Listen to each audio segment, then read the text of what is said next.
सभी दुकानें सज चुकी थीं। उसी समय शहर के सबसे बड़े बैंक समृद्धि बैंक के दरवाजे की ओर एक बुजुर्ग व्यक्ति धीरे धीरे कदमों से बढ़ रहे थे, जिनका नाम था राम प्रसाद जी। जैसे ही दरवाजे के पास पहुंचे, दरवाजे पर खड़े गार्ड ने उन्हें ऊपर से नीचे तक घूरा। उसकी नजरों में साफ साफ लिखा था, तुम यहां क्या करने आए हो? राम प्रसाद जी ने उसकी तरफ ध्यान नहीं दिया और धीरे धीरे कांच का दरवाजा धकेल कर अंदर चले गए। अंदर जाते ही कर्मचारियों और ग्राहकों ने उन्हें अजीब नजरों से देखने लगे। सब उन्हें ऐसे देख रहे थे जैसे कोई गलत जगह पर आ गया हो। वह धीरे धीरे चलकर काउंटर की तरफ बढ़े। एक काउंटर पर पूछताछ लिखा था, जहां रितिका नाम की एक 30 साल की महिला बैठी थी। रितिका अपने काम से ज्यादा अपने फोन में व्यस्त थी। उसके चेहरे पर एक अजीब सी अकड़ थी। राम प्रसाद जी ने बहुत ही विनम्रता से कहा, बेटी, मुझे बैंक से पैसे निकालने थे। रितिका ने अपनी नजरों से घूर कर देखा। एक बूढ़ा आदमी साधारण धोती कुर्ते में, पैरों में घिसी हुई चप्पलें। रितिका ने मन ही मन सोचा, पेंशन के 2000 निकालने आया होगा। उसने बेरुखी से कहा, तो निकालो, मैं क्या करूं? जाओ उस काउंटर पर। बेटी, चेक से निकालने हैं। रितिका ने एक नकली हंसी हंसते हुए कहा, ओहो, चेक से? कितने निकालने हैं? 00 2000? मुझे RS 1 लाख नकद निकालने हैं। यह सुनते ही वह जोर जोर से हंसने लगी। उसकी हंसी इतनी तेज थी कि आसपास के लोग भी देखने लगे। क्या कहा? RS 1 लाख? अरे चाचा, सुबह सुबह मजाक करने आ गए क्या? तुम अपनी शक्ल देखिए आईने में। जिंदगी में कभी इतने पैसे एक साथ देखे भी हैं? भिखारी कहीं के। चलो निकलो यहां से। मेरा और बैंक का टाइम खराब मत करो। राम प्रसाद जी का चेहरा अपमान से लाल हो गया। उन्होंने कांपती आवाज में कहा, बेटी, तुम ऐसी बातें क्यों कर रही हो? मेरा खाता इसी बैंक में है। तुम बस एक बार चेक तो देख लो। रितिका अब चिल्लाने लगी थी, मुझे नहीं देखना कोई चेक वेक। तुम्हारी हिम्मत कैसे हुई इतने बड़े बैंक में घुसने की? यह बैंक तुम जैसे भिखारियों के लिए नहीं है। यहां शहर के बड़े बड़े लोग आते हैं। तुम्हारी तो औकात भी नहीं है यहां खाता खोलने की। पता नहीं कौन चपरासी था जिसने तुम्हारा खाता खोल दिया। चलो निकलो यहां से, वरना गार्ड को बुलाकर धक्के मारकर बाहर निकलवा दूंगी। राम प्रसाद जी हक्के बक्के रह गए। यह हंगामा सुनकर आसपास भीड़ जमा हो गई थी। सभी खड़े होकर तमाशा देख रहे थे। तभी बैंक मैनेजर मिस्टर मल्होत्रा अपनी कांच की केबिन से बाहर निकला। मिस्टर मल्होत्रा एक नंबर का घमंडी और चापलूस इंसान था। उसने दूर से ही माजरा समझ लिया। मल्होत्रा ने कड़क आवाज में पूछा, क्या हो रहा है यहां? रितिका, ये कौन हंगामा कर रहा है? रितिका को जैसे और बल मिल गया। उसने चटकारे लेते हुए कहा, सर देखिए ना, यह कोई भिखारी है। सुबह सुबह आ गया है और कह रहा है कि इसे RS 1 लाख कैश चाहिए। मैं इसे बाहर जाने को कह रही हूं तो यह जा ही नहीं रहा। मिस्टर मल्होत्रा गुस्से में राम प्रसाद जी की तरफ बढ़ा। ए बुढ़े, सुनाई नहीं दे रहा तुझे? जब वह कह रही है कि यहां से जाओ तो जाता क्यों नहीं? यह बैंक है, कोई धर्मशाला नहीं जो कोई भी मुंह उठाकर चला आए। राम प्रसाद जी ने हाथ जोड़कर कहा, साहब, मैं भिखारी नहीं हूं, मेरा पैसा है। मिस्टर मल्होत्रा ने अपना आपा खो दिया। उसने आगे बढ़कर राम प्रसाद जी को जोर से सीने पर धक्का दे दिया। निकल यहां से। धक्का इतना जोरदार था कि 60 साल के राम प्रसाद जी अपना संतुलन खो बैठे और लड़खड़ाकर धड़ाम से जमीन पर गिर पड़े। उनकी पासबुक और चेक हाथ से छूटकर दूर जा गिरे। उनके सिर में हल्की सी चोट भी आई। एक पल के लिए पूरे बैंक में सन्नाटा छा गया। फिर मैनेजर गार्ड पर चिल्लाया, देख क्या रहे हो? उठाओ इसे और बाहर फेंको। पता नहीं कहां कहां से आ जाते हैं बैंक का माहौल खराब करने। गार्ड ने लपक कर राम प्रसाद जी की बांह पकड़े और उन्हें घसीटते हुए बैंक के दरवाजे से बाहर कर दिया। राम प्रसाद जी ने पीछे मुड़कर देखा। रितिका विजय मुस्कान के साथ उसे देख रही थी।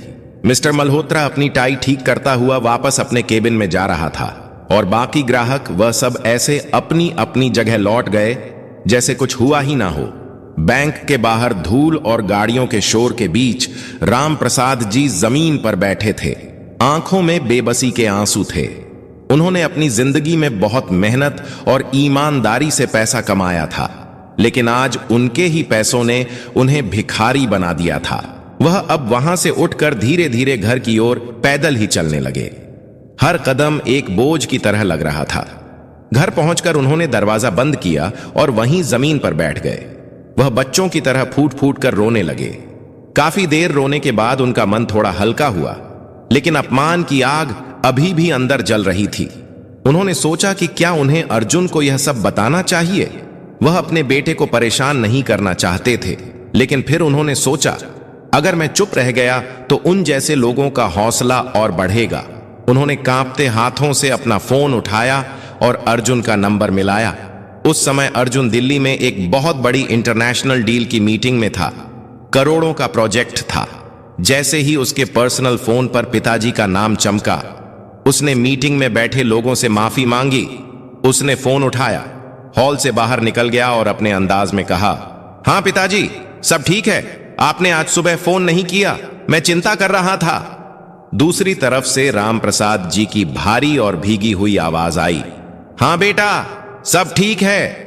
एक बेटे को अपने पिता की आवाज का जरा सा भी बदलाव पता चल जाता है। अर्जुन तुरंत समझ गया कि कुछ गड़बड़ है। पिताजी, आपकी आवाज ठीक नहीं लग रही, क्या हुआ? प्लीज बताइए। राम प्रसाद जी और खुद को रोक नहीं पाए। उन्होंने रोते रोते बैंक में हुई सारी घटना अपने बेटे को बता दी। कैसे उन्हें भिखारी कहा गया, कैसे मैनेजर ने उन्हें धक्का दिया और कैसे उन्हें गार्ड से बाहर फेंकवा दिया गया। जैसे जैसे अर्जुन सुनता गया, उसके चेहरे का रंग बदलता गया। फोन पर राम प्रसाद जी की सिसकियां सुनकर उसका दिल टूट गया। पिताजी, आप बस शांत हो जाइए, प्लीज आप रोइए मत, मैं अभी आ रहा हूं। नहीं बेटा, तू अपनी मीटिंग कर, मैं ठीक हूं, बस मन हल्का करना था इसलिए बता दिया। नहीं, अर्जुन की आवाज में एक ऐसी दृढ़ता थी जिसे कोई काट नहीं सकता था। कोई मीटिंग, कोई डील मेरे पिता के सम्मान से बड़ी नहीं है। मैं पहली फ्लाइट से वापस आ रहा हूं, आप बस दरवाजा बंद करके आराम कीजिए, अब जो भी करना है मैं करूंगा। अर्जुन ने फोन काटा और वापस मीटिंग रूम में गया। उसने सबसे माफी मांगी। बिना किसी और की सुने वह मीटिंग से बाहर निकल गया। उसने तुरंत अपने असिस्टेंट को मुंबई की पहली फ्लाइट बुक करने को कहा और अपनी कार से सीधा एयरपोर्ट के लिए निकल गया। रास्ते भर उसके दिमाग में अपने पिता का रोता हुआ चेहरा और बैंक कर्मचारियों के घमंडी चेहरे घूम रहे थे।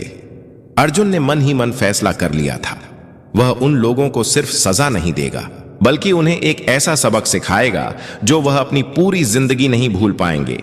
और यह सबक वह अपने तरीके से सिखाएगा, शांति से, लेकिन पूरी ताकत से।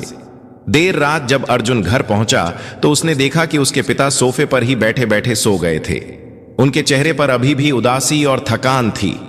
अर्जुन ने धीरे से उनके कंधे पर हाथ रखा। राम प्रसाद जी हड़बड़ाकर उठ गए। अपने बेटे को सामने देखकर उनकी आंखों में फिर से आंसू आ गए। अर्जुन ने उन्हें गले से लगा लिया। बस पिताजी, अब और नहीं, आप आराम कीजिए, कल हम एक साथ उस बैंक में जाएंगे। राम प्रसाद जी ने कहा, नहीं बेटा, अब हमें वहां जाने की क्या जरूरत है, मैं उस बैंक में अब कभी कदम नहीं रखूंगा। अर्जुन ने उनके हाथ पकड़ते हुए कहा, जाना होगा पिताजी, यह सिर्फ आपके अपमान की बात नहीं है, यह उस घमंड को तोड़ने की बात है। हमें जाना होगा ताकि आइंदा वह किसी और के पिता के साथ ऐसा करने की हिम्मत ना करें, और हम वैसे ही जाएंगे जैसे आप आज गए थे, बिल्कुल साधारण कपड़ों में। राम प्रसाद जी अपने बेटे के चेहरे पर दृढ़ संकल्प देखकर चुप हो गए। अगली सुबह अर्जुन ने एक साधारण सी कॉटन की पैंट और एक मामूली सी शर्ट पहनी। पैरों में उसने भी चप्पलें डाल ली। अर्जुन ने अपने ड्राइवर को भी छुट्टी दे दी थी। उसने एक ऑटो रिक्शा रोका और दोनों बैंक की तरफ चल दिए। बैंक में आज भी वही माहौल था, वही चमक दमक, वही अमीर लोग। अर्जुन और राम प्रसाद जी जैसे ही अंदर घुसे, कल की तरह ही सबने उन्हें घूरना शुरू कर दिया। अर्जुन ने अपने पिता का हाथ कसकर पकड़ लिया, जैसे उन्हें हिम्मत दे रहा हो। वह सीधे उसी काउंटर पर गए जहां रितिका बैठी थी। रितिका आज भी अपने फोन में लगी हुई थी। अर्जुन ने बहुत ही विनम्रता से कहा, मैडम, हमें पैसे निकालने हैं। रितिका ने नजर उठाकर देखा, कल वाला बूढ़ा आदमी आज अपने साथ एक लड़के को भी ले आया था। उसने रब से कहा, ओ, तो तुम फिर आ गए, आज अपने बेटे को भी ले आए हो शिकायत करने। सुनो, यहां कोई सुनवाई नहीं होगी, चलो निकलो यहां से। अर्जुन मुस्कुराया, मैडम, हम शिकायत करने नहीं आए हैं, हम पैसे निकालने आए हैं। ये मेरे पिताजी का चेक है, प्लीज इसे प्रोसेस कर दीजिए। रितिका ने चेक हाथ में लिया और अमाउंट देखकर फिर से हंस पड़ी। कल बात मजाक कर रहा था, आज बेटा भी शुरू हो गया। RS 1 लाख? कहां से लाओगे इतने पैसे? जाओ पहले अपने खाते में RS 10 तो जमा करवा लो। आसपास के लोग फिर से हंसने लगे। राम प्रसाद जी का चेहरा फिर से उतर गया, लेकिन अर्जुन बिल्कुल शांत था।